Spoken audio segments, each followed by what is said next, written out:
Okay. Hey guys, I'm Kleina, and today I'm going to be doing a demonstration of a really useful database called PsycInfo. I've had the opportunity to use this tool and get comfortable with it throughout my degree in psychology, and today I'm going to be sharing my knowledge to help you guys learn the basics of PsycInfo so that you can use it too. So basically, PsycInfo is a library database published by the American Psychological Association, APA, if that's familiar. It has millions of records related to psychology, and it's a great source when you're looking for specifically peer-reviewed journals and can be really useful for psychology-related research.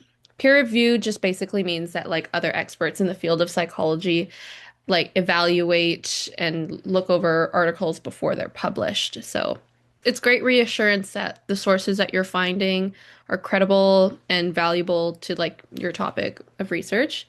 So yeah, if you're looking for data for your research project or you're just curious about what's happening in psychology, I'll guide you through some important ways you can navigate PsycInfo. There is also a handout that goes along with this presentation for some good reminders, tips, and visuals to help you out. And yeah, we can get started. So let's start with how to access PsycInfo. You can access PsycInfo through the Langara Library website, which is what I have up on here right now. You can find it in the Find Resources tab, and then you can click Articles and Databases. Just go ahead and get that. And once you're in the Articles and Databases, part of the website, give it a scroll down and under the here it is, Humanities and Social Sciences, you'll see PsycInfo. When you click PsycInfo, you'll a new tab will open. Usually, if you're not already logged into your Langara library account, it'll ask you to log in so that you can access this. Let's start with a research topic we can use as an example while we're searching through PsycInfo. So I'm gonna search up mindfulness and anxiety, like I would if I was researching this on Google. When we search that up, you'll see 6,487 results. That's a little bit overwhelming. So I'm gonna show you some tools you can use to keep your results more relevant to your search topics. So let's go back. First thing you want to do is brainstorm some keywords. For example, if I wanted to be more specific and use mindfulness and maybe meditation as a practice, another keyword that you can use with anxiety is mental health. And by adding these keywords, we can really narrow down some topics in our search. So let's start with there are three main tools that I want to teach you guys, and that's and, or, and not. Let's start with or. Do mindfulness or meditation. Or broadens our search by finding articles that contain either of those words, keeping them in parentheses so that those keywords go together and they're grouped together. I'm gonna put an and in the middle here. And broadens our search and connects the keywords. And do the same thing with anxiety and mental health. You'll see that I put mental health in quotations. The quotations actually groups together a phrase so that when we conduct the search, they keep the phrase mental health in our searches together. And when we do this search, you'll see that we have 2,261 results. So that narrowed down our search quite a bit.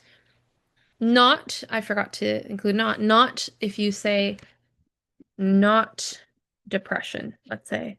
I don't want anything to do with depression. I only want anxiety. This can narrow down our search a lot. So now we only have 877 results here.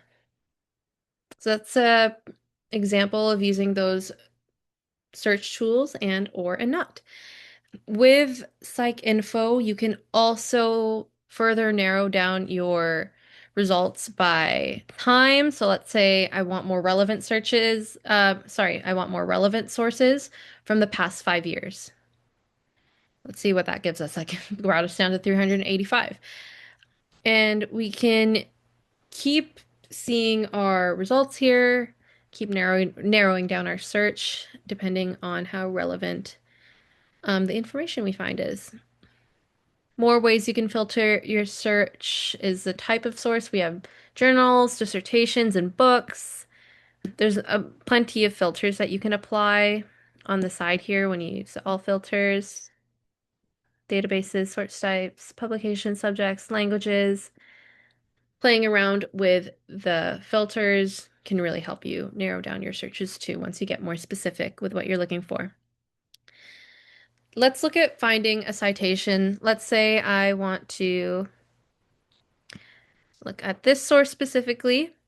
When you click on the source, you'll find this set of images here and the quotation marks that say cite.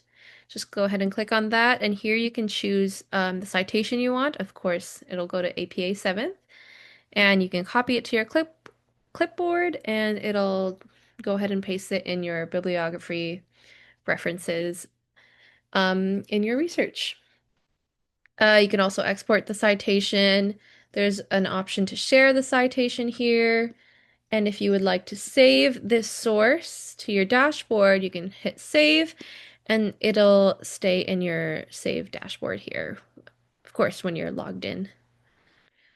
So that's how you access PsycInfo through the Langaro website. I showed you some tools like and, or, and not, quotation marks, and parentheses to narrow down your search.